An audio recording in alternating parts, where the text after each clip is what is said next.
Tadam! Projektas Kur švęsti. Su jumis sveikinasi renginių vedėjas Remigijus Žiogas, 3 karaliai. Ir mano kolegos Aurimas Cibulskas, už ekrano Tautvydas Lubys. Ir kur mes randamės Vila Bisena. 20 km iki Jurbarko ar 15? 15. Nu, bet čia toks mažas skirtumėlis. Taip, ir labai nuostabi vieta, netoli Panemunės pilies ir palei Panemunę graži išskirtinė vieta. Tad apie ją plačiau mano kolegos Aurimas ir Tautvydas. Taip ką, aišku, pradžioje žmonės atvyksta, statosi automobilius, jums yra klausimas, kiek parkingų vietų siūlo Vila Bisena. Tai 30 automobilių gali puikiai tilpti bendroje aikštelėje visai netoliese. Toliau iš karto juos visada pasitinka Bisenos personalas, nurodo, kur yra kambariai, o kambariai yra arba viename namelyje, arba pagrindinėme pastate. Taip, tai dažniausiai keliaujame į apačią terasėlę, bet prieš tai iškart pažiūrėkime, kur randasi pirmieji kambariai ir šitame pastate, čia yra tik miegojimo pastatas, ten yra ir šventės salė, bet dabar keliaujame į paprastą kambarį numeriuką svečio apžiūrėti ir tada, aišku, į jaunųjų kambarį su gulbėm. 60 žmonių patogiai migdo, nors išsidavė savininkas, kad yra čia miegoję ir 80 žmonių. Tai kambariai patogus, viskas, ko reikia, lovytė. Yra tokio blokinio principo, 2 kambariukai dalinasi vieną sanmazgą. Sanmazgė, ko daugiau reikia, muiliukai, dušiukai, visi kiti dalykėliai, ko labiausiai ir ieškome. Taip, kambarį prieš tai, kur parodėm, kaip savininkas sakė, ten buvo pristatyta lovytė vaikui, tai va, dabar filmuojam tai, kas nepristatyta ir keliaujam į antrą aukštą, kur yra jaunųjų kambarys. Viršų, kaip savininkai sakė, į dešinę ir į dešinę.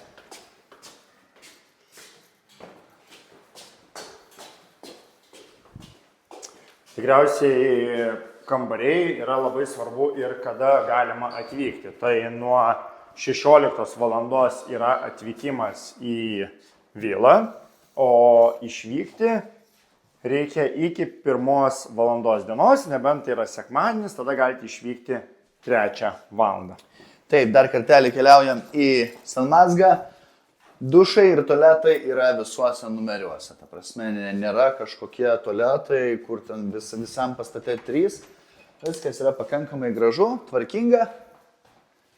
Tikrai ne kartą čia buvom, o dabar keliaujame ten, kur keliauja atvykę svečiai. O jie visada keliauja, net galima pasakyti, 3 lygių terasą. Ir lygiai yra pagal aukštą. Į laukimo zoną šviesą išjunkime, taupykime elektrą. Visi, dažniausiai bent jau pasitikimas vyksta štai čia. Dažnai čia būna ir arka dekoruota, pasitikimai, sveikinimai ir taip, keliaujame į starto vietą. Taip, svečius palydi vakaro personalas į apatinę terasą ir apatinę salę, čia atsargiai katinėlis. Pyzaram, čia greitinsim.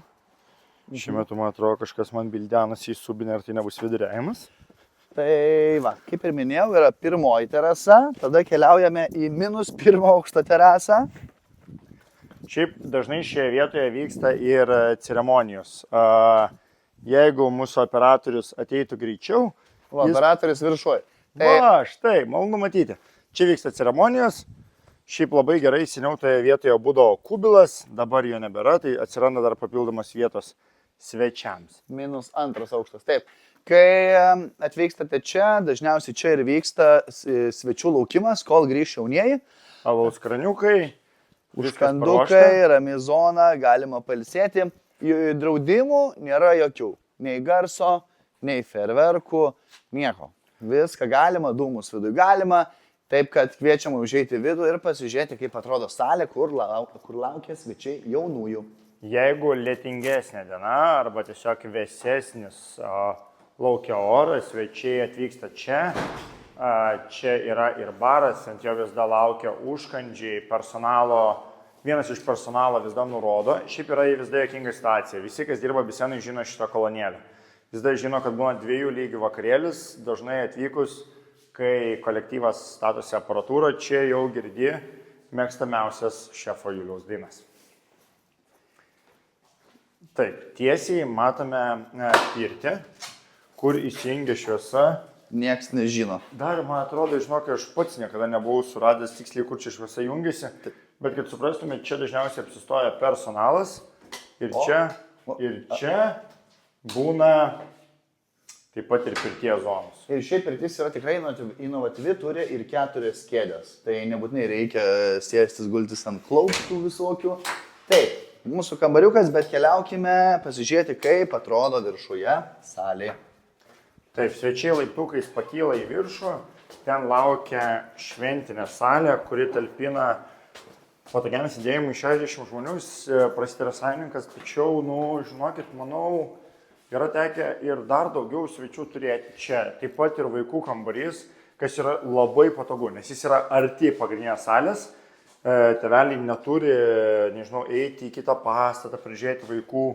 Yra ir jiem atskirai paruoštas staliukas, pavalgyti.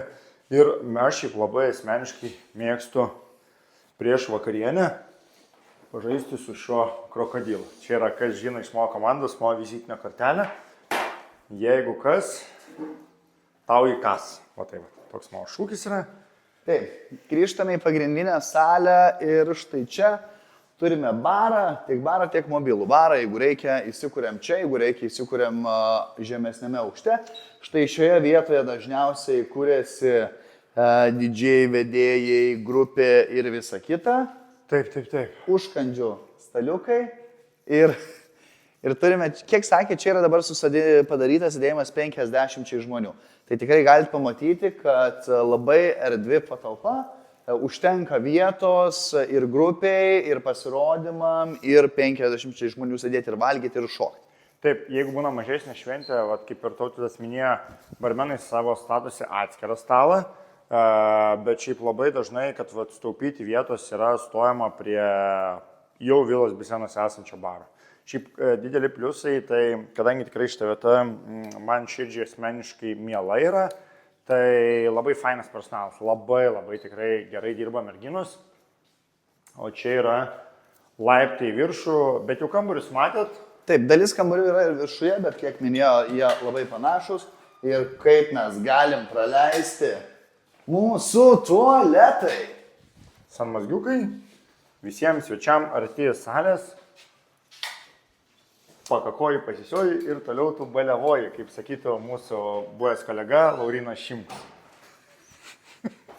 Taip, ok, Aurimai, jeigu galėjai pasižiūrėk telefoną, kiek kainuoja, kokias kainos kitam sezonui, 25 metam? Taip, tai sodybos kaina yra nuo 1000 iki 1100 eurų, maitinimo žmogui nuo 52 iki 60 eurų. Jeigu manęs matematiniai įgūdžiai neapgauna, bendras suma 50 žmonių gautųsi nuo 4000 apie 4100 eurų. O dabar keliaujame į antrąjį aukštą, į kurį veda mūsų kamera, veda ir mano kolega Tautvydas. Taip, kaip prieš tai juokiamės, ši vieta turi ir bendrabutį. Papapapam. Čia yra maždaug 300 miegamų, neskaičiau. Nemažai miegamų vietų. Tačiau jinai turi ir atskirą įėjimą. Galima eiti pagrindiniais laiptais, galima eiti šoniniais, kur jūs atsidursite iš karto už didžiaus sienos. Čia yra sanmazgiukas. Taip, antrasis Aurimo simbolis. Ne, šiaip yra labai smagu, kad Bisena labai, nežinau kiek yra aktuali vestuvininkam, bet labai prisideda prie daug įvairių Jurbarko miesto projektų. Ir pabaigai tiesiog gal praverti duris reikėtų. Praverti duris, kurios yra užrakintos, nes yra vis dar galvoje, kad niekas neteitų iš aplinkinių, nes kai čia vyksta vakarėlį geri, o čia vyksta vakarėlį geri, kažkas nori gal ir ateiti. Šiaip šita vieta dažniausiai, tikriausiai visi žinom iš kolegų, čia būna šampano piramidės, čia būna ir ferverkai, tenai toliau pievoje jie ir vyksta, čia vyksta įvairiausi pasirodymai. Gintaro dulkės, pasirodymai fakyrų, ledo šou, viskas čia aplinkui, visada be jokių garso ribojimų. Ir keliaukime, šiaip čia beje būna ir šampano tokia kaip siena, jinai galbūt dabar nesimatys per video, bet labai gražiai atrodo, kad nereikėtų personalų laikyti padėkliukų, būna sudėtos taurytės, labai labai faina. O dabar apibendrinsim visą šitą dalyką, tai apibendrins mūsų kolega Remigijus Žiogas, daug ką įvardinom. Ir ką galbūt jis pridės į savo pusės? Galiu pridėti, kad vieta yra tikrai autentiškoje vietoje, šalia yra Panemunės pilis, dažnai būna paskutinė vieta, kurioje daro fotosesiją jaunavedžiai ir senuoju plentu atvykstama į šią išskirtinę vietą. O pats didžiausias išskirtinumas yra, kad savininkas Julius pats gamina karštosius patiekalus visiems svečiams, jauniesiems ir gamina netgi su komado patalpoje ir lauke priklausomai nuo oro sąlygų. Ir čia yra didžiulis jo išskirtinumas. Vieta, aplinka įpareigoja jūs šitoje vietoje atsipalaiduoti ir gerai praleisti laiką. Tai, mėlyjeji, projektas Kur švęsti, Remigijus Žiogas, Aurimas Cibulskas ir Tautvydas Lubys. Ir esame viloje Bisenoje. Tad ačiū Jums, spaudžiame like, share ir laukiam kitų video. Jeigu turit klausimėlių, kažko nepaklausim, gal kitų sodybų arba vilų norit pažiūrėti, parašykite komentarus, pasistengsim nukeliauti dar šiais metais.